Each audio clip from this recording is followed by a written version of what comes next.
नमस्कार दोस्तों, हिंदू धर्म में आप लोगों का बहुत बहुत स्वागत है। आज हम आप लोगों को नाग पंचमी व्रत कथा सुनाएंगे। प्राचीन काल में एक सेठ जी थे जिनके 7 पुत्र थे और सातों के विवाह हो चुके थे। उसमें से सबसे छोटे पुत्र की पत्नी श्रेष्ठ चरित्र की और सुशील थी, परंतु उसके कोई भाई नहीं था। एक दिन उस घर की बड़ी बहू ने घर लीपने के लिए पीली मिट्टी लाने के लिए सभी बहुओं को साथ चलने को कहा, तो सभी एक साथ डलिया और खुरपी लेकर मिट्टी खोदने के लिए निकल पड़ी। जब बहुएं मिट्टी खोद रही थीं, तभी वहां से एक सर्प निकला जिसे बड़ी बहू खुरपी से मारने लगी। ये देखकर छोटी बहू ने उसे रोका और कहा कि इसे मत मारो, ये बेचारा निरपराध है।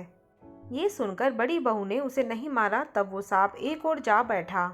तब छोटी बहू ने उससे कहा कि मैं अभी लौट कर आती हूँ, तुम यहाँ से मत जाना।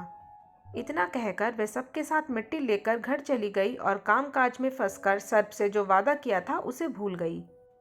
उसे दूसरे दिन वह बात याद आई तो वह सबको साथ लेकर वहां पहुंची। सर्प अभी भी उसी स्थान पर बैठा था, जिसे देखकर छोटी बहू बोली, सर्प भैया नमस्कार। सर्प ने कहा, तू भैया कह चुकी है इसलिए तुझे छोड़ देता हूँ, नहीं तो तू झूठी बात कहने के कारण तुझे मैं अब तक डस लेता। वह बोली, भैया मुझसे भूल हो गई, उसकी क्षमा मांगती हूँ। तब सर्प बोला, अच्छा तू आज से मेरी बहन है और मैं तेरा भाई, तुझे जो मांगना है मांग ले। वह बोली, मेरा कोई भाई नहीं है, अच्छा हुआ तुम मेरे भाई बन गए। कुछ दिन व्यतीत होने पर वह सांप मनुष्य का रूप रखकर उसके घर आया और बोला कि मेरी बहन को भेज दो। तब सबने कहा कि इसका तो कोई भाई नहीं है, फिर तुम कौन हो?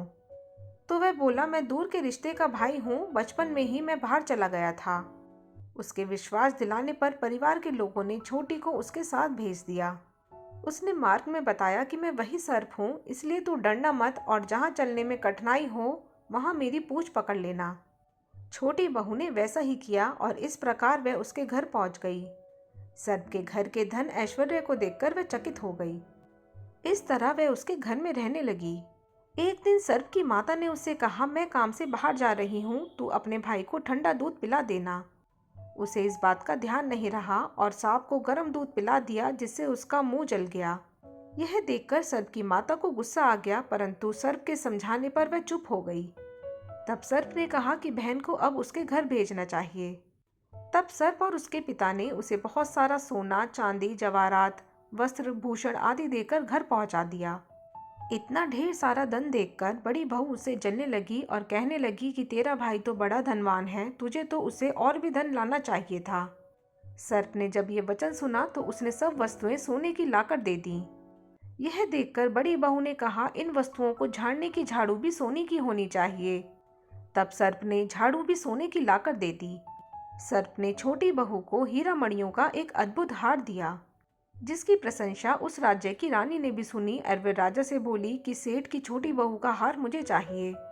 तब राजा ने मंत्री को हुक्म दिया कि उसे वह हार तुरंत ही ले आओ। मंत्री ने सेठ जी से जाकर कहा कि महारानी जी छोटी बहू का हार पहनेंगी, वह हमें दे दो। सेठ जी ने डर के कारण छोटी बहू से हार लेकर उन्हें दे दिया।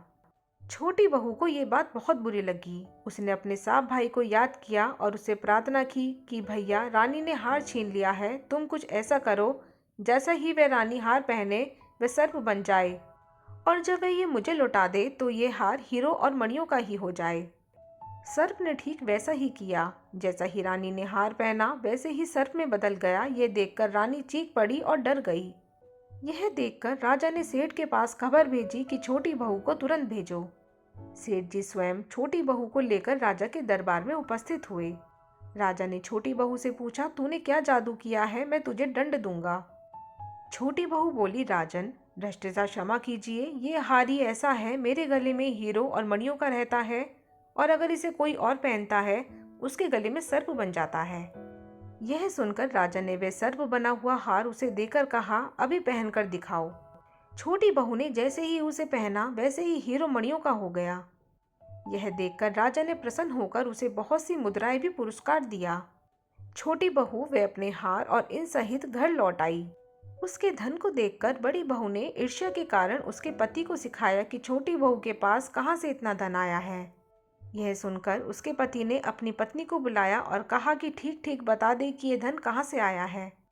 तब वह स्त्री फिर से अपने सर्प भाई को याद करने लगी। तब उसी समय सर्प ने प्रकट होकर कहा, यदि मेरे धर्म बहन के आचरण पर किसी ने भी संदेह प्रकट किया तो मैं उसे खा लूंगा। यह सुनकर छोटी बहू का पति बहुत प्रसन्न हुआ और उसने सर्प देवता का सत्कार किया।